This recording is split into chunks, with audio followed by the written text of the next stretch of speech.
بسم اللہ الرحمن الرحیم۔ عزیز دوستو، آپ سب کو ناگ ٹی وی 4 پر خوش آمدید۔ آج ہم آپ کے سامنے ایک تلخ حقیقت رکھنے کی کوشش کریں گے۔ امید ہے آپ کو یہ بھی پسند آئے گی۔ دوستو، اس وقت پاکستان میں حضرت پیر صاحبہ اپنے خادم خاص اس وقت کے پرائم منسٹر کے ذریعے پاکستان میں اور کشمیر میں اندیکھی طالبان کی حکومت چلانے کی کوشش کر رہے ہیں۔ دوستو، اس وقت اس سلسلے کے راہ میں اگر رکاوٹ ہے وہ صوبہ سندھ ہے، وہ پاکستان پیپلز پارٹی اس وقت تک عمران خان حضرت پیر صاحبہ کے راستے کی دیوار بنے ہوئے ہیں۔ آپ کبھی اس وقت پنجاب کے اندر بھی دیکھیں، وہ ہر شعبے میں بریلوی مولوی چھائے ہوئے ہیں۔ یہ میں ویسے عوام میں بات نہیں چھوڑ رہا، اس کی کھلی دلیل اس وقت سامنے آئی جب تحریک البیک کے سربراہ نے اور ان کے حمایتیوں نے پاکستان میں ایک ایسی ادھم مچائی کہ پاکستان بلاک ہو کر رہ گیا اور ان کے ہیڈ کوارٹر کے پاس ایسی آمنے سامنے فائرنگ ہوئی جس سے کافی جانیں ضائع ہوئیں۔ دوستو، اب تو یہ دیکھنے میں نظر آ رہا ہے تحریک البیک کے سربراہ سعد قادری سنڈے میں جیل میں ہے، مگر اس کو وہاں باخبر ذرائع کے ذریعے یہ پتہ چل رہا ہے اسے زیبن شٹائر نے لبن دی ہوئی ہے۔ اور دوستو، اس کے ساتھ انہوں نے صوبہ سرحد یا پختونخوا میں بھی ان مولویوں نے اپنی جڑیں پکی کر لیں۔ اس کے ثبوت کے طور پر ہم ادھر جماعت احمدیہ یا قادیانیوں کے قتل کی وارداتیں لگاتار ہوتی آ رہیں، اور پنجاب میں بڑے شہر چھوڑ کر گاؤں کے حد تک کلمہ طیبہ نعوذ باللہ سیاہی سے کالا کر دینا اور محراب کو گرا دینا، اور رات کے اندھیروں میں پولیس اور تحریک البیک کے حمایتیوں کے ذریعے مساجد کے مینار توڑنے، یہ ایک واضح ثبوت ہے پنجاب میں ان لوگوں نے اپنی زبردست پاؤں جمائے ہوئے ہیں، چاہے وہ شہر ہوں، چاہے وہ دیہات ہوں، چاہے وہ گاؤں ہوں، ہر جگہ انہوں نے اپنے اسے پنجے گاڑے ہوئے ہیں۔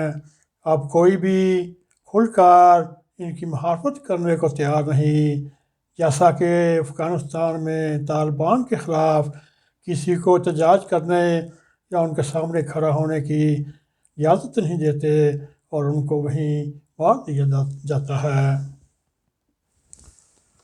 اور جیسا چند دن پہلے پاکستان کے زیر انتظام کشمیر کے انتخابات میں اور اسپیشل سیٹیں جو علماء مشاق کی مخصوص لسٹ کا انتخاب ہونا تھا، وہ بھی ان حضرت بیگم صاحبہ اور حضرت امیر المومنین عمران اللہ خان نیازی کے اوپر ایک اس نشست پر بھی الزام لگ رہا ہے کہ انہوں نے ماضی میں وقتاً فوقتاً پاکستان کی کالعدم تنظیموں کے علاوہ افغان طالبان کے بھی عہدیدار رہے۔ دوستو، اس میں کوئی چمبے کی بات نہیں، یہ حضرت پیر صاحبہ اور حضرت عمران خان کی ایک درینہ خواہش ہے کسی طریقے سے پاکستان میں بریلوی اسٹیٹ بنے اور باقیوں کو ادھر رہنے کا زندہ حق نہ دیا جائے۔ دوستو اس کی یوں مثال ملتی ہے 46 سالہ مولانا محمد مظہر سعید شاہ پاکستان تحریک انصاف کے اراکین کی حمایت سے آزاد کشمیر اسمبلی کے علماء مشائخ کے مخصوص نشست پر منتخب ہوئے۔ اسمبلی میں براہ راست منتخب ہونے والے 45 اراکین نے اور ان میں 27 نے ان کے حق میں ووٹ دیے، جبکہ ان کے متبادل امیدوار کے 14 ووٹ ورثے میں ملے۔ دوستو اس کے ساتھ ہی انہوں نے ارکان اسمبلی ہونے کے وجہ سے حلف بھی اٹھا لیا اور مظہر شاہ کے منتخب ہونے کے بعد مقامی میڈیا اور انڈین میڈیا اور پاکستان کے چند سیاسی حلقوں میں ان پر پاکستان تحریک انصاف پر شدید تنقید ہو رہی ہے، کیونکہ حضرت پیر صاحبہ کا ماٹو ہے خاموشی کے ساتھ انقلاب برپا کرو، اور جب انقلاب برپا ہوگا کسی کو یہ جرات نہیں ہوگی کہ وہ اس کا سامنا کر سکے اور اس کے خلاف۔ دوستو اس وقت پاکستان پیپلز پارٹی واحد اسمبلی ہے، واحد پارٹی ہے، واحد چیئرمین ہے، جو بلاول بھٹو زرداری نے ایک ہنگامی پریس کانفرنس میں مظہر شاہ کی زندگی پر تبصرہ کرتے ہوئے کہا کہ عمران خان ایک آسان کے تعلق رکھنے والے طالبان اور علماء کو علماء مشائخ کی سیٹ پر نامزد کر کے اپنے آپ کو یہ دنیا کے سامنے یہ پیغام دینے کی کوشش کی جس کا ہم بھرپور مذمت کرتے ہیں، اور عمران خان کو یہ سیٹ واپس لینی پڑے گی۔ اگر نہیں لی تو یہ سمجھ لیں جو امریکہ نے آج تک 6-7 ماہ ہو گئے عمران خان کو ٹیلی فون نہیں کیا۔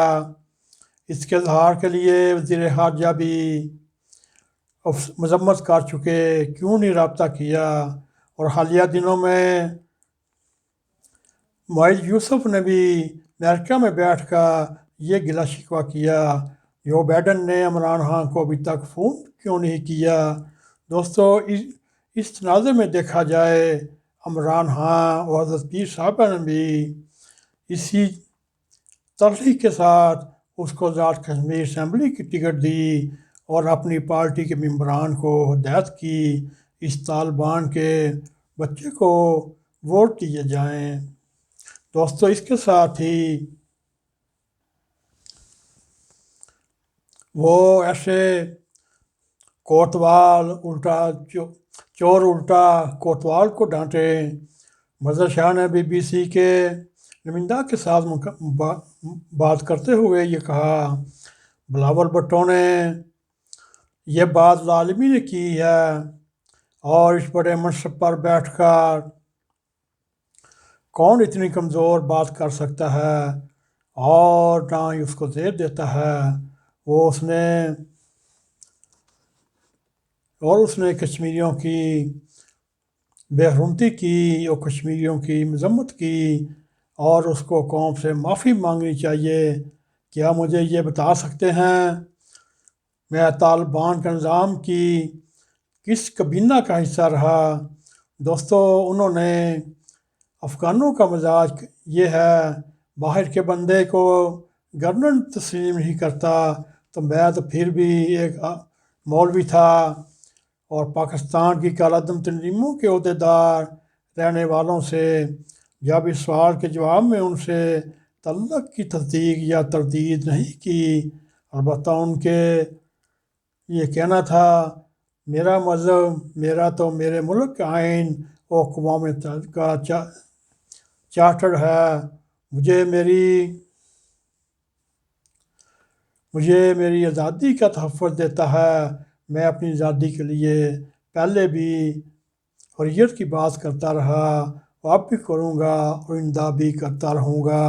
دوستو، یہ تھا ان کا ایک ناقابل عزم۔ وہ حریت میں وہ طالبان کو بھی لیتے ہیں، وہ کشمیری مجاہدین کو بھی لیتے ہیں، وہ موجودہ حکومت کے محالفین کو بھی لیتے ہیں، جیسا کہ انہوں نے بلاول بھٹو کے اوپر پریشر ڈالنے کی کوشش کی کہ اس نے کشمیریوں کی توہین کی اور اس کو ملک و قوم سے معافی مانگنی چاہیے۔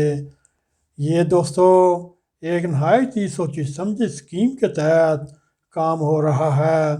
دوستو، یہ مضمون تو کافی لمبا ہے، انشاءاللہ تعالی ہم اسی مضمون کو اگلی قسط کے ساتھ ہی آپ کی خدمت میں پیش کریں گے۔